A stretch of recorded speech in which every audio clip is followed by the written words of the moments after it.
Welcome to another video. আজকে আমি দেখাবো আপনারা কিভাবে মোবাইল দিয়ে মন্ত্রা অর্ডার করবেন। তো চলুন শুরু করা যাক। ইউএসবি দেওয়া হবে, ওটিজি দেওয়া হবে। এই ওটিজিটা কানেক্ট করে নেবেন মোবাইলের সঙ্গে। তারপরে দেখাবেন মানে কোনো পোর্টালে গিয়ে আপনি যখন ইউজ করবেন তখন দেখবেন মন্ত্রাটা কাজ করছে না। তো এটার জন্য কী করতে হবে, আপনাকে দুটো অ্যাপ ইনস্টল করতে হবে। অ্যাপ দুটো প্লে স্টোরে পেয়ে যাবেন।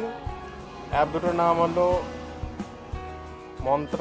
মন্ত্রা লিখবেন এখানে, MANTRA, মন্ত্রা আরডি সার্ভিস। এই অ্যাপটা ডাউনলোড করবেন। ডাউনলোড করার পর আরেকটা আছে mantra client, mantra RD service and mantra client management. এই জিনিস দুটো ডাউনলোড করার পর ক্লায়েন্ট এটা ওপেন করবেন, ক্যাপচার টেস্ট করবেন, ডিভাইসটা ইনস্টল করবেন। তিনটেই সবুজ হয়ে গেছে, মানে এখানে ইন্টারনেটও আছে, ম্যানেজমেন্ট সার্ভিস, ডিভাইস কানেক্টেড। এবার ক্যাপচার ক্লিক করলেন, লাইট জ্বলে গেল, ক্লিক করলেন, ক্যাপচার হয়ে গেল। এখন আপনি মন্ত্রাটা যে কোনো পোর্টালে আপনারা ইউজ করতে পারবেন। ইনস্টল করার পরেও আপনাদের মোবাইলে হয়তো কাজ করছে না, সেটা কিভাবে দেখবেন?